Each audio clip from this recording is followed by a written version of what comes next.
All right, ladies and gentlemen, happy to see you all. Wait, that's not 18, Willa. Wait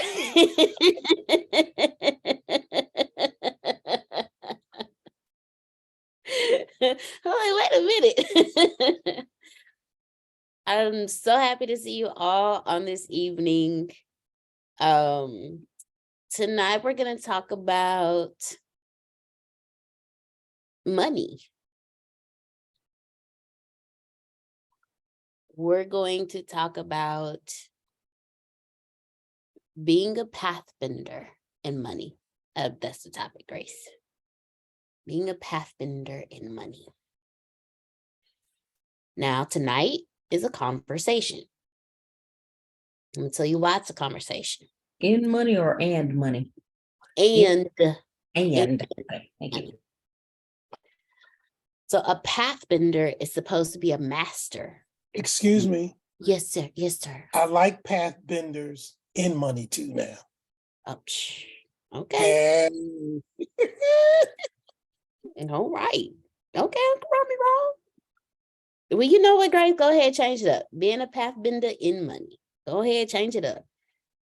Because we are pathbenders, and Lord. All right, here we go. It's Uncle Romy wrong fault. You sent me an email today, didn't you, Deanna? Yes, sir, I did. That put me in money, right? Yes, sir, I did. Well, I'm just. You sure right. You sure right.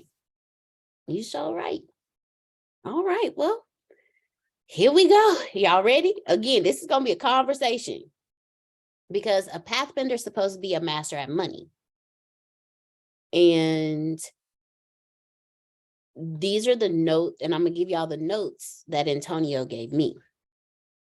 So the 7 principles of money management are Matthew 25, 14 through 30. Now, we are all teachers and we are all students today because I don't know this. Antonio handles all the money. Okay? So we are all teachers and we are all students today. So we're gonna have a conversation. So the notes that he gave me was, again, the 7 principles of money management. We have Matthew chapter 25, verses 14 through 30. Now, if we paid attention, and if we really pay attention and read, and we've studied the Bible, Jesus talked more about money than he talked about heaven or hell.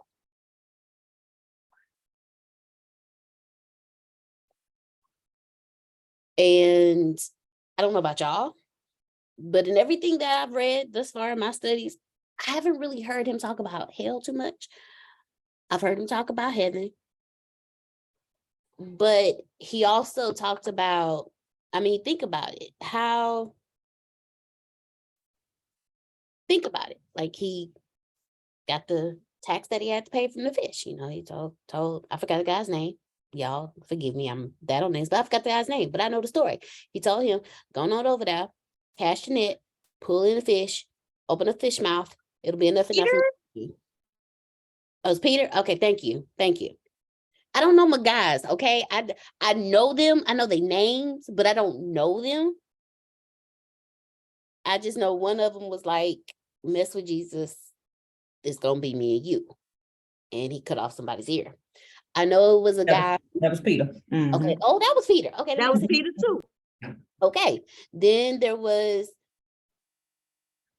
like, I know like what they did, but I haven't associated what they did with their names. So you have Peter. He was the guy who cut off the ear. You know, he's ready to, he was Jesus's ride or die. Where we going? What we doing? I got your back. Then we had the one who was the tax collector. That was Matthew. Okay. Then we had the murderer. No, not the murderer. Which one? Judas. You talking about Judas? Oh, I guess so. I didn't even know who She's Judas talking about David. Oh, no, not David. I know David's story. Wait, David. Yeah, I know David's story. But okay, back to what we said. Okay. So let's talk about this. Jesus talked more about money than he talked about heaven or hell.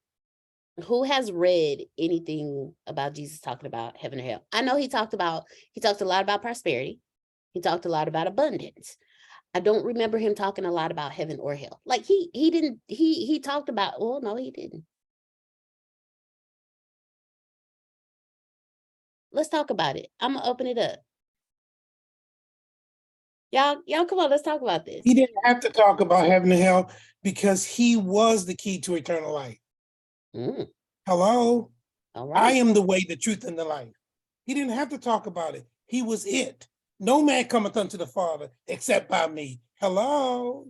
All right. Now y'all forgive me. I skipped some notes, so I'm gonna go back. Okay. Yana, Yes, sir. you might want to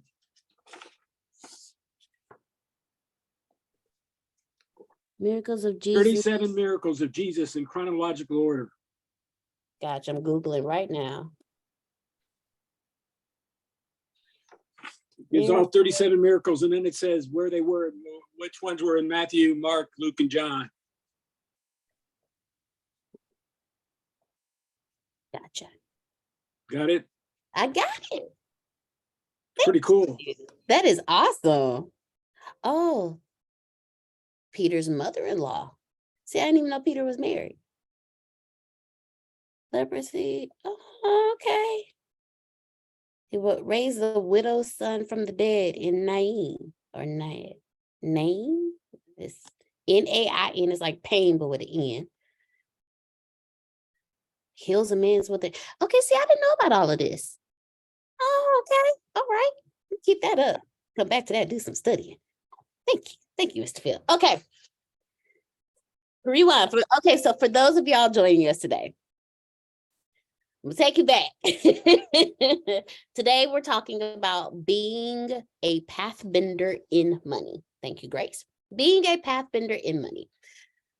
A pathbender is supposed to be a master of money. And I'm going to give y'all the notes that Antonio gave me. But today, we are all teachers and we are all students. Why? Because I don't know this stuff. Antonio handles the money. So we're going to start off with the first one. We've been talking about sacred work. We've been talking about, all that wonderful stuff. But we never considered that money is work. So I'm going to assume, I'm going to put this out there to y'all so we can have a conversation. If our bank accounts are lacking, that means we have not made money a sacred work.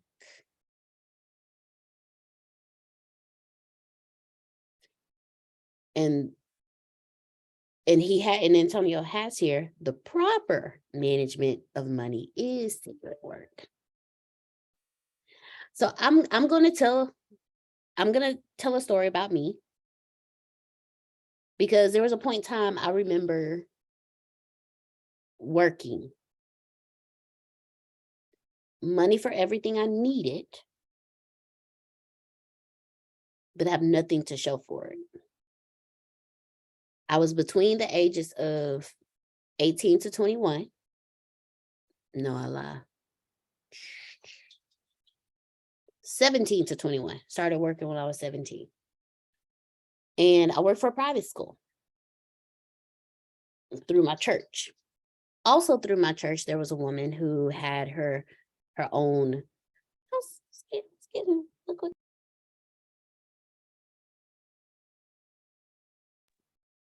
I could hear the kids tablet, and I didn't know if y'all could hear it. And it started getting louder in my ear. You know how it's like when you have kids, you can block out noises, but then all of a sudden it started getting louder and louder in my ear. And I'm like, we can't hear it unless my Oh. monitor is working too. We can't hear it. Okay, cool. cool beans. And I was working at the private school. That was my first job. And then I went from there, I went to the lady's house who she actually was the first, like, God put in my face. He was like, hey, if you want to be your own boss, it's possible. She was the only Black woman that I knew who was an entrepreneur. And we worked out of her house. I didn't know that there were Black entrepreneur women, Black women who were entrepreneurs, and I sure the hell didn't know I could do it from my own house. And so from private school to her house. And then after her house, there was this wonderful woman who, she was fighting cancer. She had 2 little boys. And she asked me if I could come in every day after she got off of work to just help her get the house situated and help the boys with their homework, maybe help fix a meal or something while she did other things, because sometimes she was weak. She was in treatment. So I was working 3 jobs between the ages of 17 and 21. And by the time I was 20, I had my own apartment. I have nothing to show for none of that money. But I do remember always having a roof over my head. Sometimes I had cable, sometimes I didn't. Sometimes I had a phone, sometimes I didn't. I always had a meal because I was known for going to somebody's house and getting a meal. I never missed a meal. That is not in my existence to miss a meal. But I realized today that money was not sacred work for me, because I have nothing to show for. Like, I was working 3 jobs. I was getting, like, I forgot how much I was getting paid. But for that time, because this was like 20 years ago, $1 went a long way back in those days. $10 filled up my tank, because it was like $1 a gallon, 10-gallon tank. But I realized that money was not sacred to me. I wanted it, I had it, but it wasn't sacred to me. And because it wasn't sacred to me, I have nothing to show for it. 3 jobs, no bills until I hit 20. Mind you, this is between the ages of 17 and 21. So I should have had something somewhere. Some kind of policy, something somewhere. And I had absolutely nothing. And I was talking to probably my dad like a few years later. And I just remember the conversation. When I had the conversation, I don't know, but I remember having the conversation. And he was like, so you finally slowed down. Because not only was I working 3 jobs, but my dad never saw me, because he worked at the chemical plant. He worked shift work. So 4 days on, 3 days off, 3 days on, 1 day off. Sometimes he did 12 days on, 1 day off, and right back in for another 12 days on. I worked, but I partied a lot. And the guy that I was dating at the time, which was Dawn's dad, lived in Missouri City. So I wasn't home. But I didn't have any bills. I didn't really get bills until I hit 20. So money wasn't sacred to me.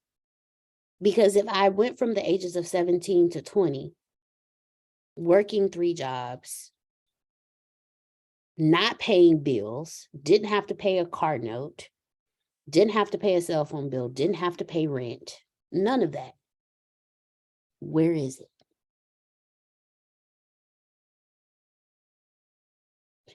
But then I look at people like my brother, he's like the complete opposite of me. Like he has a savings account that he puts money in. Then he has a budget that he follows. Then he has money that he budgets aside for his own personal pleasures. So if he wants to take himself to a movie, he has money for that. If he wants to go for a trip, he has money for that. Like, this dude be just popping up. Like, where you at? Oh, I drove out to Louisiana for the week and you didn't tell anybody. But he's always been like that. From the moment he started working, and he started working I think around like the age of 16 or 17 at Sonic and Baybrook Mall, Grace. Sonic and Baybrook Mall. That was his first job. But he's always been like that. And during that time, there were moments where I had to go to him and be like, hey, some gas money. But I was the one with 3 jobs. I was the one, hold on, wait a minute.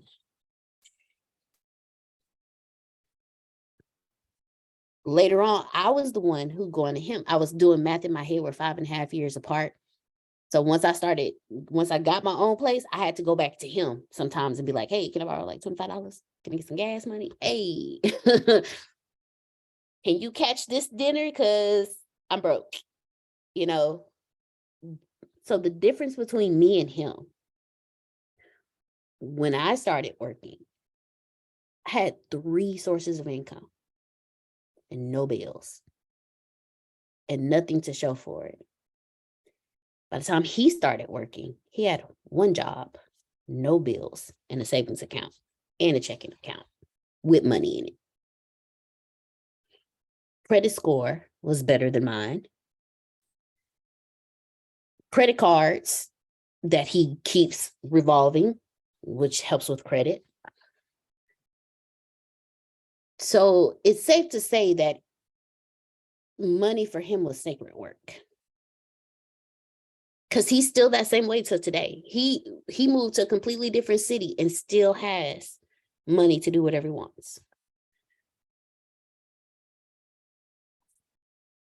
So money is work. Let's talk about it. Let's talk about the proper management of money being sacred work. I don't know about y'all, but in my head, those are 2 damn good examples because he has always been the complete opposite of me when it comes to money. That's why Antonio handles the money. That's why he handles the money, because I'll be like, ooh, shiny things. Can we get it? And he's like, nah. What are you going to do with that? It's just shiny. I want it. No. What are you going to do with it? I just want it. And I realized my son is the same way. He just blew through $200 on Robux. And I was like, dude, like, he said, well, if I see it, I want it, so I get it. And I was like, dang, that's me.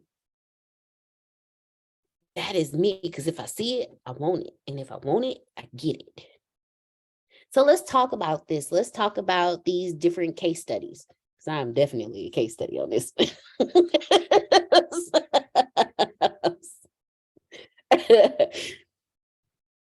So you have one person who had multiple streams of income and nothing to show for it. And you have one person who had 1 stream of income, still has 1 stream of income, but has more to show for it than the one that had 3 streams of income. So let's talk about money is work, and that the proper management of money is sacred work. So I'm opening it up. There we go. Let's talk. I told y'all we are all teachers and all students, because I don't know this. I'm gonna say that, and I agree with you, but I feel like some people don't know better, so they can't do better. You don't. Some people don't know how to manage money. Like, my mama ain't teach me how to manage money. My mama ain't teach me about credit. She taught me. My mama's in the medical field. She taught me about sex, diseases. She didn't teach me about credit. I didn't learn that until I had to get out there on my own. And it's just like, now for me today, it's like, okay, personal credit, business credit. Like, nobody in my family owned a business. I'm the first one. So it's just, I feel like a lot of things we go through, sometimes you're the first to go through it. And I feel like that brings us back to the conversation, when you know better, do better. So it's just like, it's hard when you going through it because you don't know, you got to go through the mud.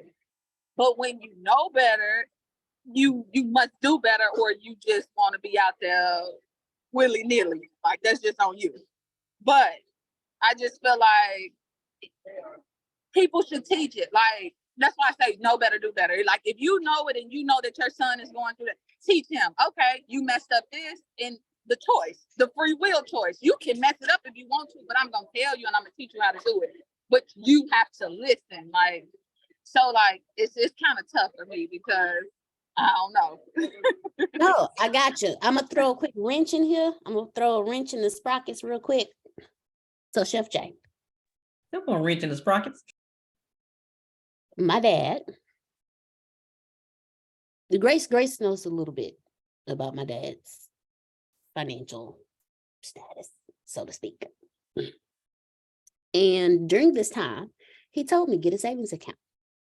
He said every time you get paid, just put $5 in it. That's all you gotta do. Just put $5 in it. First job was at the first official, I get a W-2 job was at 17. And this is what he taught me. This is what he taught me, Chef J. So you would think 3 jobs, 3 checks. My savings account should be nice, right? Nah, that hoe ain't get over $50 before I pulled out of it. You ever heard the saying a hard head make a soft ass? It sure the hell do, because I did. And that's what it is. Like so it don't fall on your dad.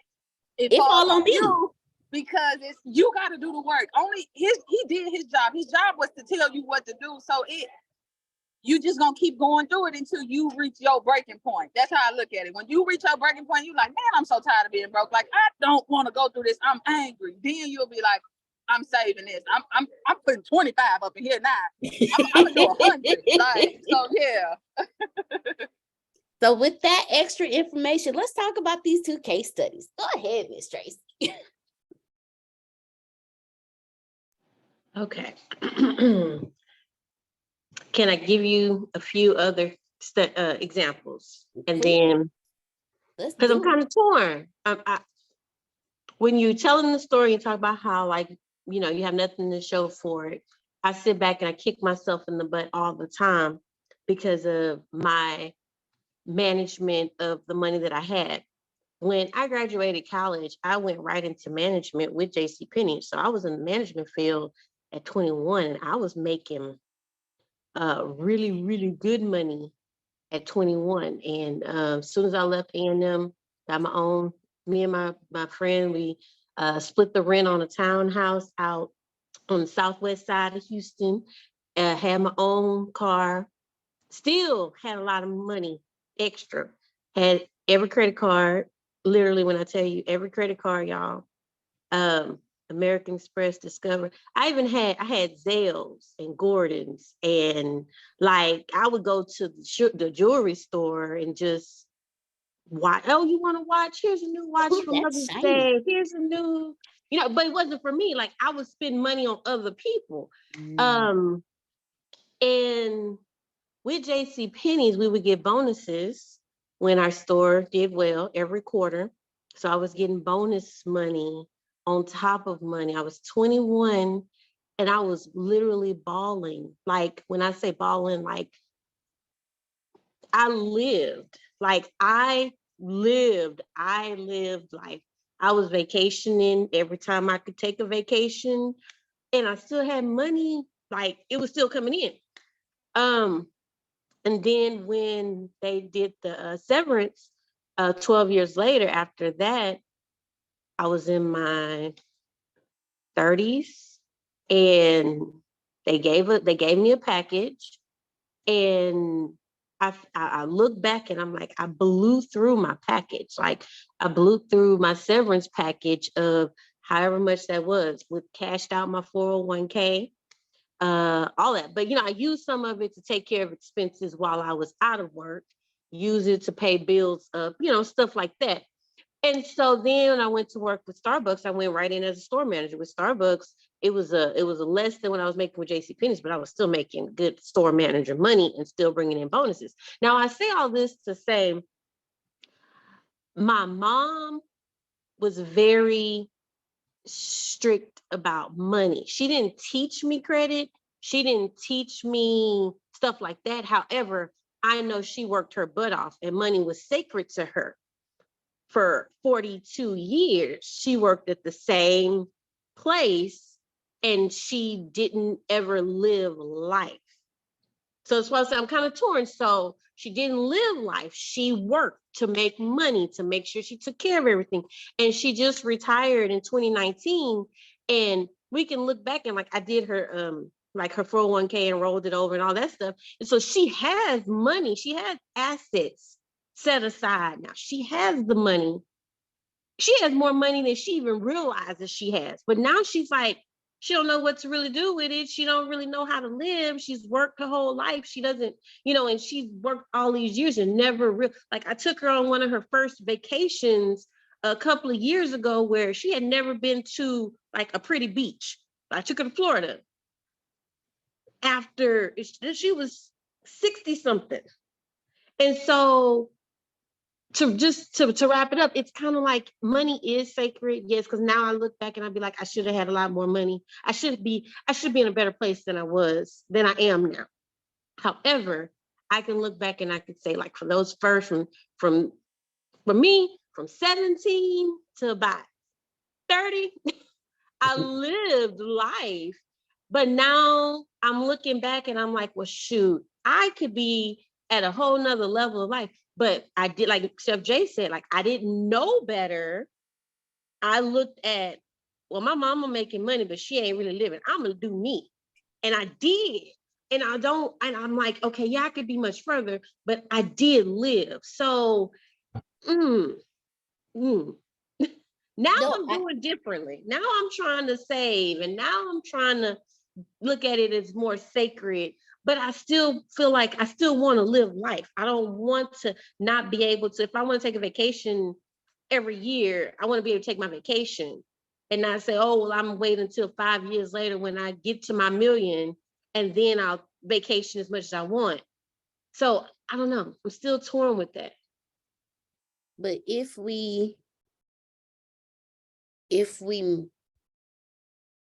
the proper management of money is sacred work, then I believe we should be able to do both. And we should be able to live and travel and pay bills and keep the roofs over our head and food in our mouths and still have assets.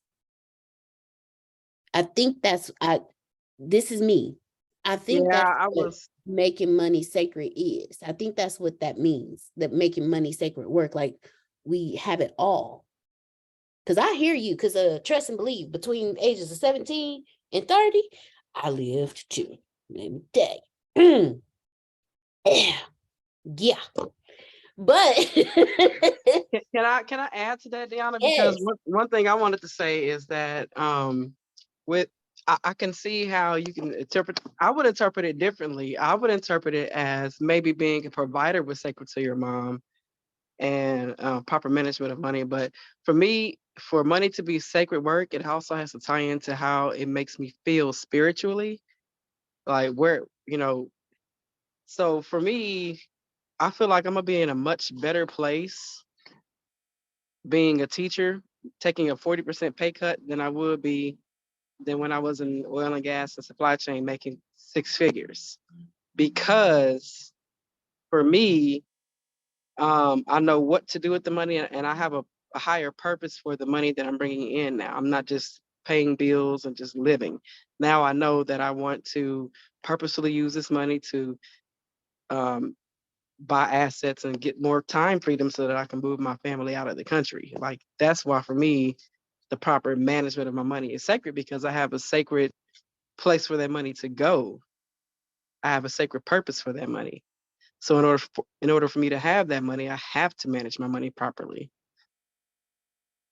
Wow. So Whereas then and then on the converse, on the yin yang side of that, sorry, Deanna, and on the yin yang side of that, with the purpose of the money, then there's also being responsible because of fear of not having money. So people can stack money and work because they fear not having it. So they have a lot of it, but they never use it, and it never really enhances their life spiritually, because it's a accumulation because of fear of not having sometimes too.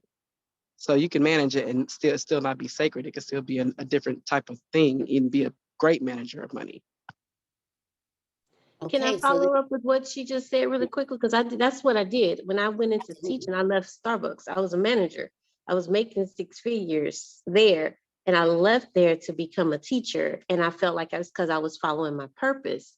But the question now I ask everybody is what is proper? Like, because we're saying the proper management of money, you know, who determines what proper is to individuals? okay, You determine that individual. all right. Yeah. Hey, I like these questions. I got a question too. 'Cause But that was a most good people don't question. think, but the thing, sorry, I'm gonna stop No, interrupting. But the please. problem is most people don't think that deeply about it. They just go to work and just pay bills and whatever's left, they just do something with it.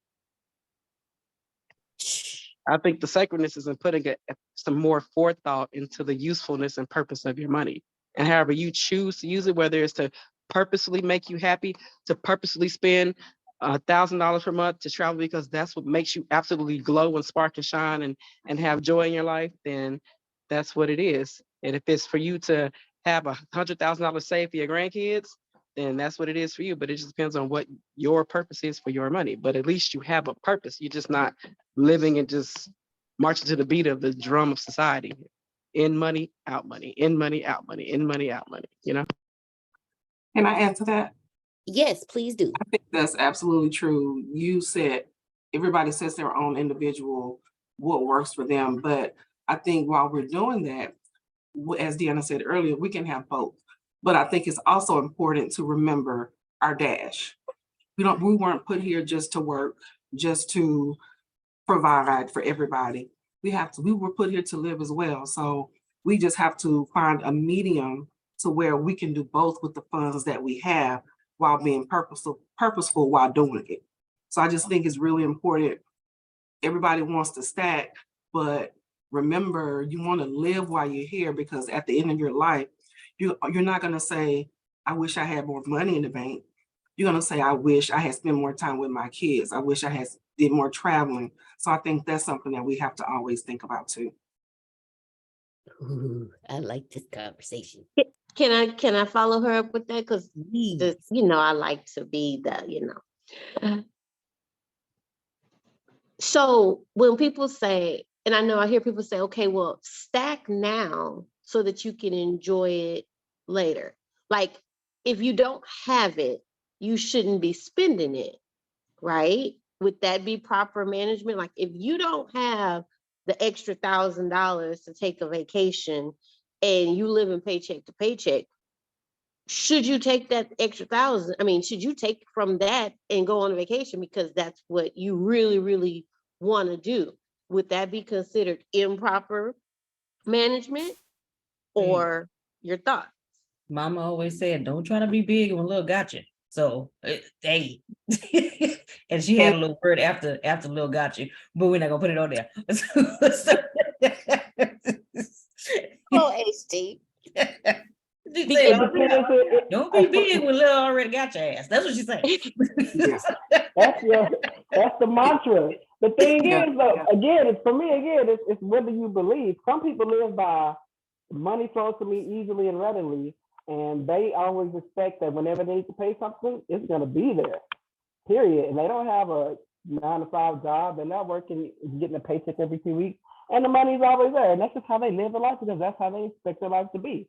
So for them, yeah, they're gonna spend $1,000 on vacation when they had $1,100 in the bank, because they just expect things to just work out. Yep. And then at the end of the day, you have those memories, because for the most part, people are gonna do what they have to do to make it work. And so you're gonna go, if I can't do plan, if I really want to go on this trip, all I got is $1,001. It costs $1,000. I really want to go on this trip though. I'm gonna go on this trip. I'm gonna come up with a plan B, C, and D to pay what I gotta pay, but I'm gonna have my memory, and I'm gonna also have the funds to do what I need to do. So I guess it just depends on the hustle and like how bad we want something, because we all know when we want something, we get it, regardless. Right.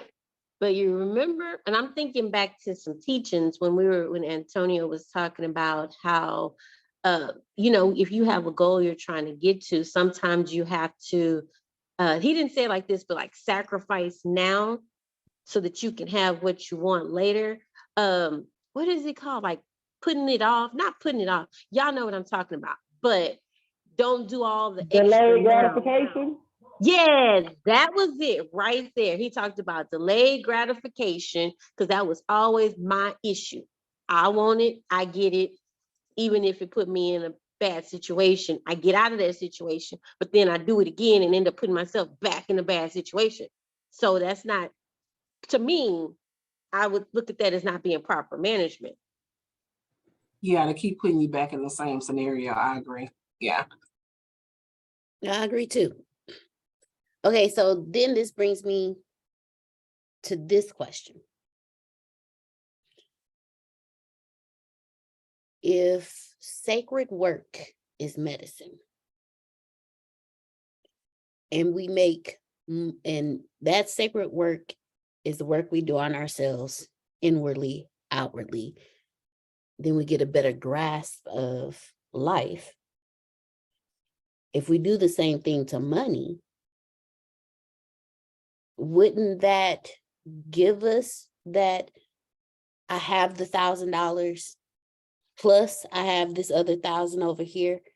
So I know I can take this $1,000 trip and then have this 1,000 to cover this. Or you know what? I want this $1,000 trip. It's done. And I don't have to worry. I don't have to worry about worrying over here. Or